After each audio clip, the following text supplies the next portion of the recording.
Hello friends, good morning, Radhe Radhe. তো সকাল হয়ে গেছে আর আজকে ঠাম্মা ছিল না, তার জন্য উঠতে একটু দেরি হয়ে গেছে, ফুলগুলো তুলতেও দেরি হয়ে গেছে।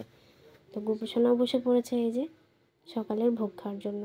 দেখো, ওকে বেলি ফুল দিয়ে সাজিয়ে রেখেছে মা, কতটা সুন্দর লাগছে, মিষ্টি লাগছে দেখতে। তো দেখো, কতদিন রাত্রেবেলা হয়েছিল চাউমিন মা বাড়িতে রান্না করেছিল, তো সেটাই তোমাদের আজকের ব্লগে দেখিয়ে দিলাম। এই যে এখানে স্যালাড দেওয়া হয়েছে, বেশি চাউমিনটা আমার বোন কিন্তু খেতেও শুরু করে দিয়েছে।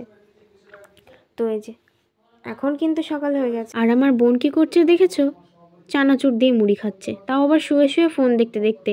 মানে ওর ফোন দেখে দেখে এতটা ও ফোন দেখাতে ব্যস্ত যে ও বসে মুড়িটা খেতে পারছে না। ও ফোন দেখতে দেখতে ম্যাডামের মতো শুয়ে শুয়ে মুড়ি খাচ্ছে। ভাবা যায় আজকাল ফোন কত মানে কীরকম জায়গাতে আমাদের নিয়ে চলে গেছে। ফোন ছাড়া তো লাইফটা চলছেই না, এমন অবস্থা। সো বন্ধুরা, এখানে যে শসাগুলো দেখতে পাচ্ছ, এগুলো পাশের বাড়ি একটা বড় মা দিয়ে গেছে, একদম সকাল সকাল ওদের জমির শসা এগুলো দিয়ে গেছে আমাদের খাওয়ার জন্য। তো এটা কি তোমরা কি বলতে পারবে বন্ধুরা? হ্যাঁ হ্যাঁ হ্যাঁ, তোমরা ঠিকই ধরেছো, এটা হলো আমের আচার। গতকাল মা যে জিরি করে আম কেটেছিল, এটা সেটারই আচার। কেমন টেস্টি হয়েছে বন্ধুরা, তোমরা তো উপর থেকে দেখেই বুঝতে পারছো টেস্টি হয়েছে। সত্যিই আমটা খেতে, মানে আমের আচারটা খেতে দারুণ হয়েছে, অসাধারণ হয়েছে। একটু টক টক করতে বলেছিলাম আমি, যেহেতু আমার মিষ্টি ভালো লাগে না ওই জন্য।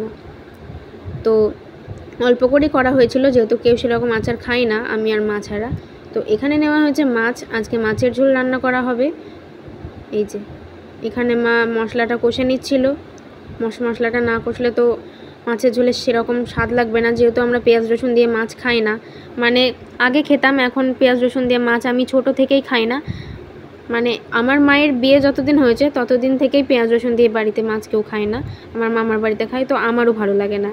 যেরকম নর্মালি রান্না করা হয় সেইভাবেই হয়। তো রান্না বান্না হয়ে গেছে, ওখানে করেছিল আলু সেদ্ধ, পেঁয়াজ ভাজা, ডাঁটা চচ্চড়ি আর মাছের ঝোল। আর এখন বাজে হচ্ছে 9:30। আমি সবে টিউশন থেকে পড়ে বাড়ি আসলাম আর গোপালদাকে ফোন লাগিয়ে দিলাম, কারণ আজকে আমার টিউশন ছুটি রয়েছে। সুজিত স্যারের কাছে পড়তে গিয়েছিলাম, স্যার বলল যে সোমবারে ছুটি আছে। তো ওই জন্য দাদাকে ফোন করেছিলাম যাতে আমার ছুটির দিনে শুটিং করে নেবে কিনা। তো দাদা বলল যে একটু আগে বললে তো বলতে পারতাম, এখন তো সবাই নেই, তাহলে তুমি বুধবার ছুটি থাকলে ওই দিন করো। তো আমি বললাম ঠিক আছে, তাহলে বুধবারেই করব। তো সেটাই দাদাকে ফোন করে বলছিলাম। তো প্রচণ্ড গরম লাগছিল, ঘেমে ঘুমেও গেছিলাম। তো তারপরে তো মা আমাকে বসালো ভাত খাওয়াতে।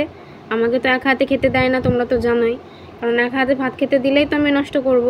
ওই জন্য মা এই যে আমাকে খাওয়াতে বসেছে, ওই আলু সেদ্ধ আর ওই মাছের ঝোল দিয়ে মেখে। তো ভাত খেতে খেতে হঠাৎই দেখি পার্সেল চলে এসেছে।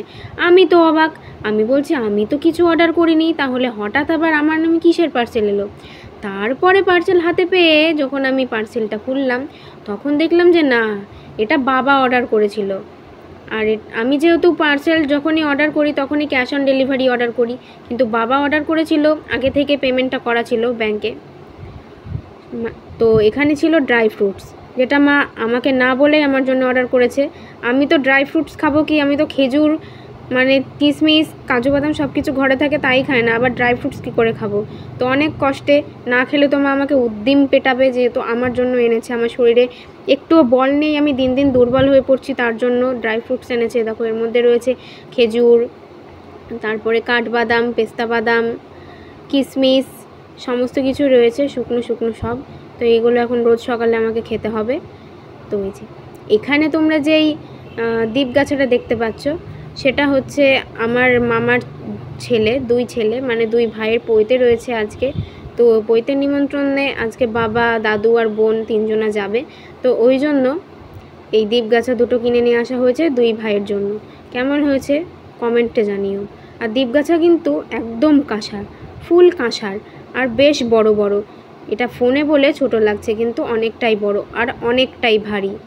তোমরা দেখেই বুঝতে পারছো কতটা জাবদা জিনিসটা। সো গাইস, আজকের ভিডিওটা কেমন লাগলো অবশ্যই কিন্তু জানিও। ভালো লাগলে অবশ্যই লাইক, কমেন্ট, শেয়ার এবং সাবস্ক্রাইব করে আমার সঙ্গে থেকো। দেখা হচ্ছে কালকে অন্য একটা ভিডিওতে। আর হ্যাঁ, আমি যে শুটিংটা করেছিলাম, তো সেই শুটিংটা কিন্তু জোনাকি ফিল্মে আপলোড হয়ে গেছে। তোমরা গিয়ে দেখে আসতে পারো আমার শ্যুট, যদি ভালো লাগে সেটাও আমাকে কমেন্ট করতে পারো, বা ওই ভিডিওতে কমেন্ট করতে পারো।